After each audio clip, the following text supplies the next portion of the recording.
আসসালামু আলাইকুম everyone, welcome back to my channel. আশা করি তোমরা সকলেই খুব ভালো আছো। আর হ্যাঁ, আলহামদুলিল্লাহ আমিও খুব ভালো আছি। তো আজকে পবিত্র শবে বারাত। শবে বারাত মানেই তো হালুয়া, অনেক রকমের হালুয়া, তার সঙ্গে চালের রুটি আর মাংস। তো চলো সেইভাবেই আজ আমিও বানিয়ে ফেললাম বাড়িতে 3 রকমের হালুয়া। প্রথমেই একদম আমার এটা ফার্স্ট টাইম আমি দেখেছি আমার আম্মিকে হালুয়া করতে।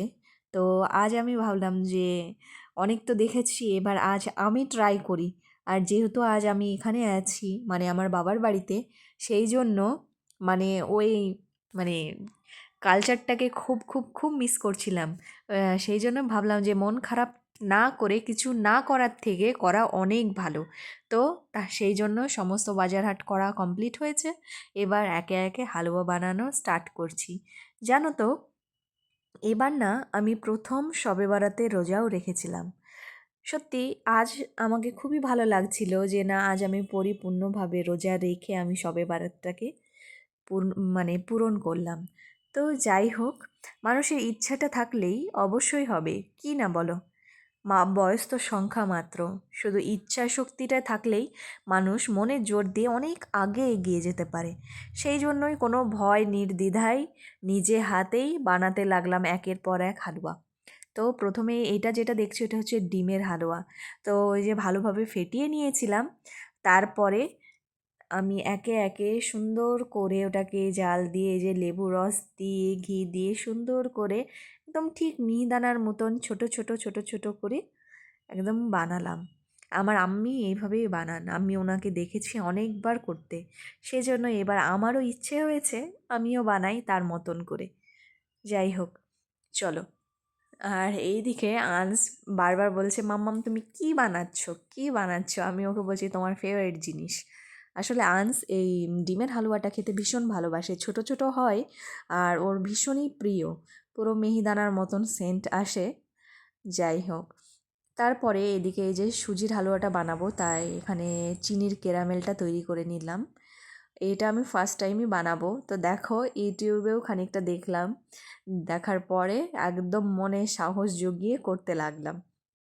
আহ, একে একে দিলাম, প্রথমে চিনিটাকে, ক্যারামেলটা তৈরি করার পর একটুখানি জল, তারপরে তোমার স্বাদ মতো চিনি, আর তোমার হচ্ছে গুঁড়ো দুধ, আর এইদিকে ঘিয়ের ওপরে সুজিটাকে ভালোভাবে ভেজে নিলাম।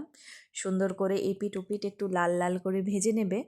তারপরে এটা যখন আস্তে আস্তে দেখবে মশলাগুলো দেবে, তো সেন্টটা আসতে শুরু করবে। তোমার এখানে আমি অ্যাড করেছিলাম তেজপাতা, দারচিনি আর হচ্ছে এলাচ, ছোট এলাচগুলো, আর খানিকটা এলাচের দানাগুলো গুঁড়ো করে দিয়েছিলাম। মুখে পড়লে দেখবে ভালো লাগে না, সেই জন্য এটাকে গুঁড়ো করে দিয়েছিলাম। তারপরে এইখানটায় সুন্দর করে দেখো আমি লাল লাল করে ভেজে নিলাম এপিট ওপিট।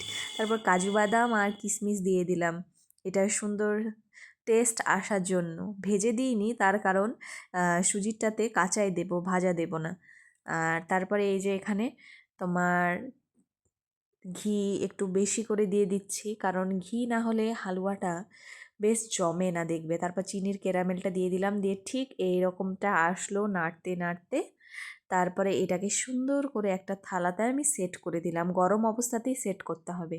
তারপর এখানে প্রেশার কুকারে তোমার ছোলার ডাল নিয়ে নিয়েছিলাম, আর এখানে কোনো রকমের তোমার জল ইউজ করিনি, পুরোটা দুধেই তোমার হচ্ছে সেদ্ধ করলাম। সেদ্ধ করার পরে সুন্দর করে কড়াইতে তোমার প্রথমে ঘি দিলাম, তারপরে মশলাগুলো দিয়ে দিলাম, তারপরে তেজপাতা দিলাম, আর হচ্ছে একটুখানি গুঁড়ো দুধ দিয়ে এটাকে সুন্দর করে তোমার নাড়তেই থাকতে হবে, একদম ঘন করে ফেলতে হবে, একদম ভেজে নিতে হবে। ঘিটা একটু বেশি দেবে, তার কারণ ছোলার হালুয়াতে একটু ঘিটা বেশিই লাগে। তারপরে ওই যে দারচিনি আর হচ্ছে যে কি ছোটো এলাচ, এগুলোকে একটু গুঁড়ো করে দিয়েছিলাম, মুখে পড়লে তো ভালো লাগে না, সেই জন্যই আর কি। দেখো আমি কতটা সুন্দর করে নিয়েছি। তারপর দেখো এই যে আমার হালুয়া কমপ্লিট। লাইফে প্রথম আমি হালুয়া বানিয়েছি। আজ আমি অনেক অনেক খুশি আমি পেরেছি এবং সবাইকে দিয়ে এসেছি, আর সবাই খুব খুব খেয়ে নাম করেছে, জানো তো।